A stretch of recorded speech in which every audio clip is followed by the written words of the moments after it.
Hello students, this is Vaishnavi Pandya. और आज के सेशन में हम लोग पढ़ने जा रहे हैं कोऑर्डिनेशन।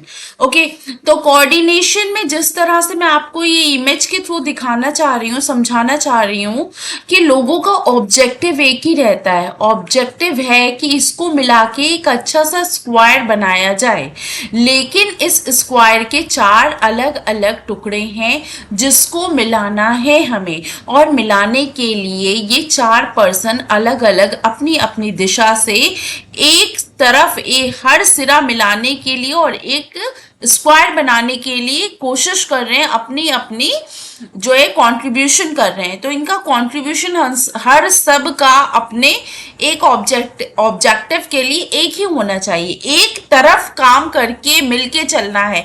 ये अगर इससे गुस्सा हो जाए, ये अगर इससे गुस्सा हो जाए, या कोई भी किसी से नाराज है, वो सोच रहा है नहीं मैं इसके साथ नहीं मिलके बनाऊंगा, मैं इसके साथ मिलके बनाऊंगा, तो क्या सिर्फ ये दोनों मिलके बिना इसके स्क्वायर बना सकते हैं?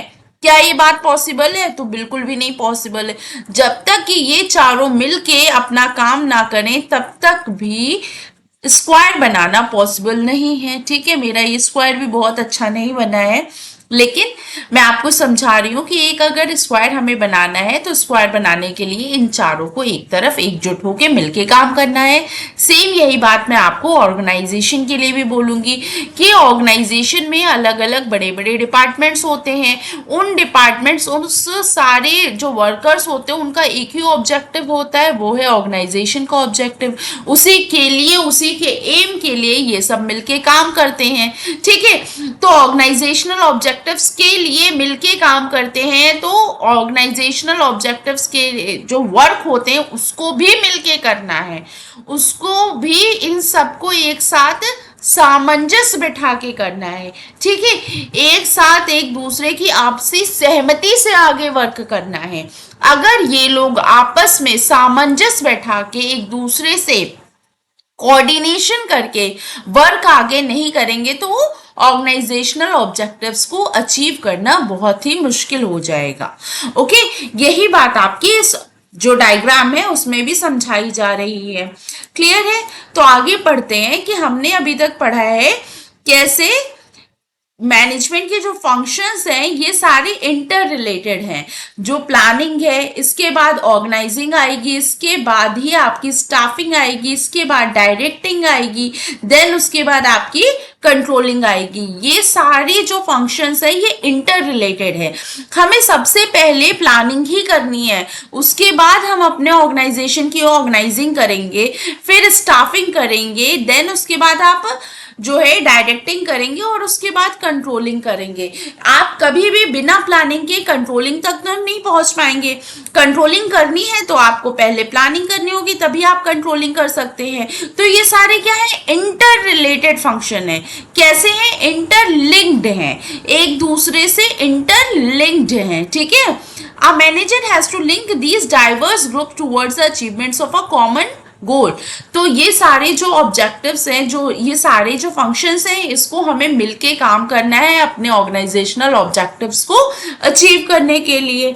ठीक है, फिर यहाँ पे देखिए सेम वही बात नहीं समझाई गई है, मुझे इतनी इंपॉर्टेंट ये टॉपिक नहीं लगा। यहाँ पे जो बात समझाई गई है मैं वर्ड टू वर्ड बताऊं, नेक्स्ट लाइन में जो बताया है वो आपका मोस्ट इंपॉर्टेंट है, इसीलिए मैंने स्लाइड चेंज कर दी है। यहाँ पे जो फंक्शंस हैं, जो बातें आपको समझानी है वो ये है कि ये सारे मैनेजमेंट फंक्शंस जो होते हैं ये इंटरलिंक्ड होते हैं, एक दूसरे के बिना नहीं होते हैं। बिना प्लानिंग के आप कंट्रोलिंग नहीं कर सकते, बिना प्लानिंग के ऑर्गेनाइजिंग नहीं कर सकते हैं।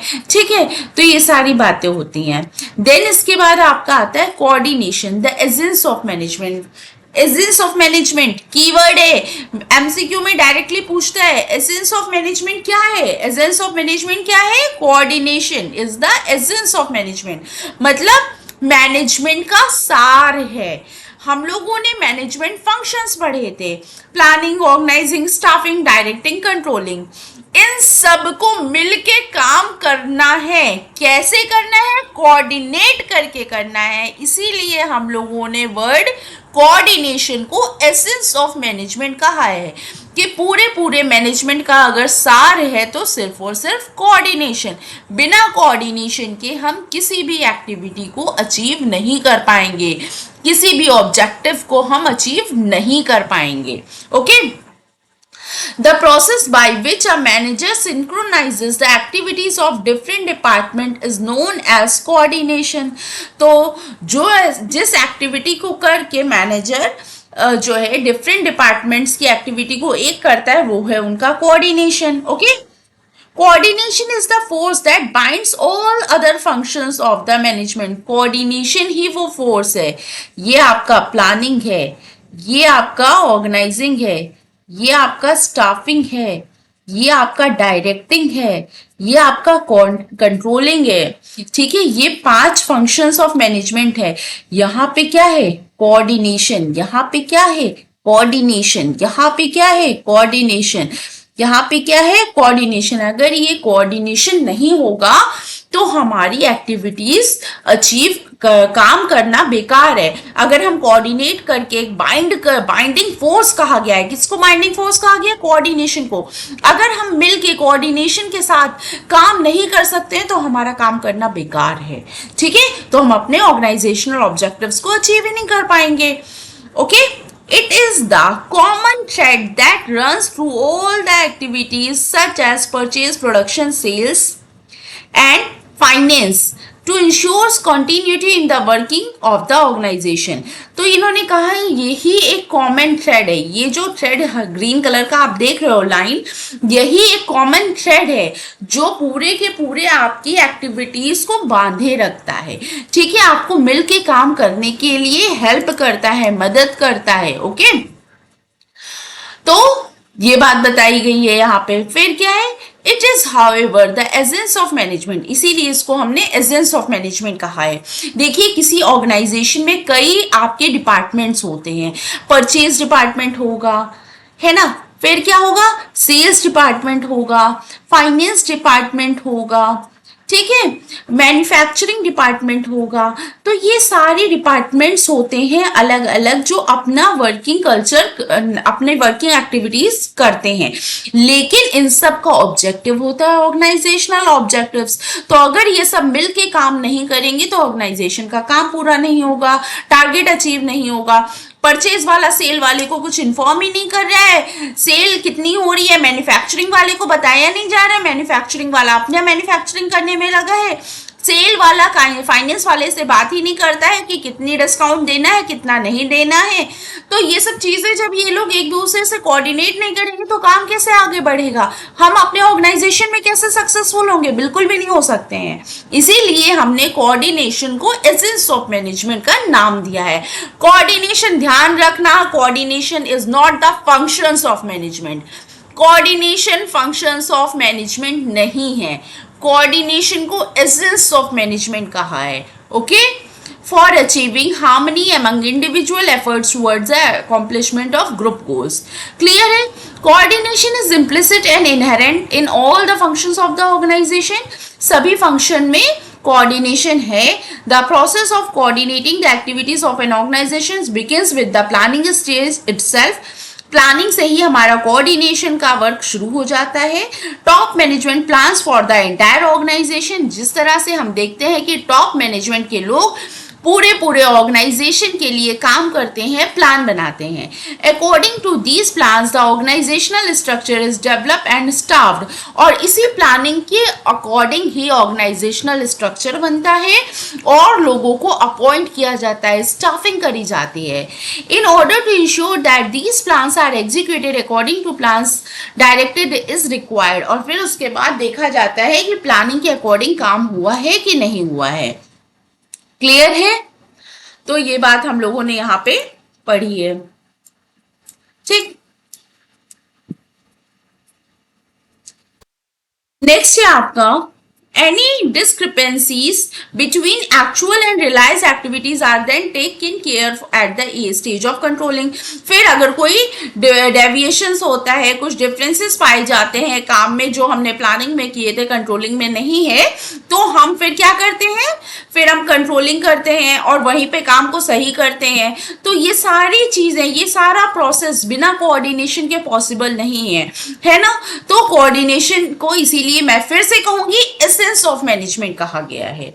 It is through the process of coordination that a manager ensures the orderly arrangement of individual and group efforts to ensure unity of action in the realization of a common objectives. तो जो हमारा common objectives होता है उसको achieve करने के लिए हमारे काम में unity होनी चाहिए. ठीक है.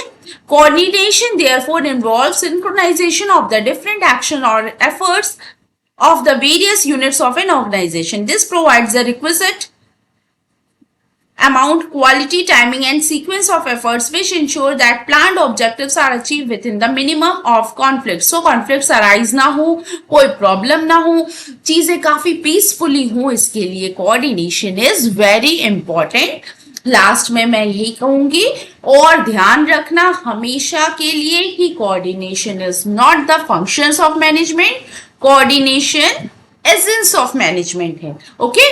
और क्या है, कैसे कैसे अच्छे अच्छे वर्ड्स हम लोगों ने पढ़े हैं यहाँ पे कि कोऑर्डिनेशन क्या है. ये सारी लाइन आपकी बहुत इंपॉर्टेंट है, मोस्ट इंपॉर्टेंट है. ठीक है. ये स्लाइड, सॉरी स्टार अच्छा नहीं बन रहा है मुझसे,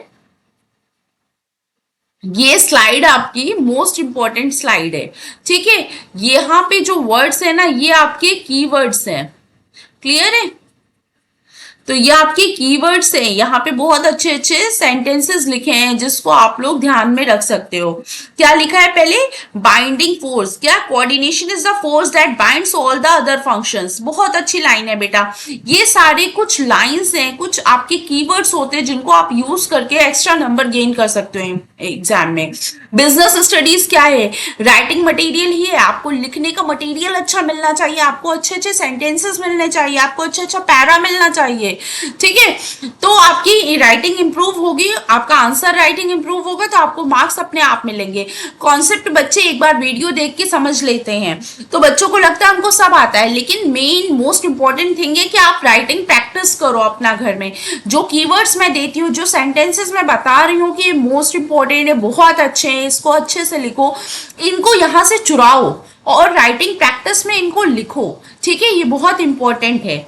क्लियर है. तो ये पूरी ही पैरा मुझे बहुत अच्छा लगा और ये आप लिख सकते हो अपने बोर्ड्स के एग्जाम में. ओके. तो मिलते हैं नेक्स्ट सेशन में जिसमें कि हम लोग पढ़ेंगे characteristics of coordination. Okay. Next class में कैरेक्टरिस्टिक्स ऑफ कोऑर्डिनेशन पढ़ेंगे. आज के सेशन में यहीं पे ओवर करती हूँ. मिलते हैं नेक्स्ट सेशन में. Thank you. Bye bye.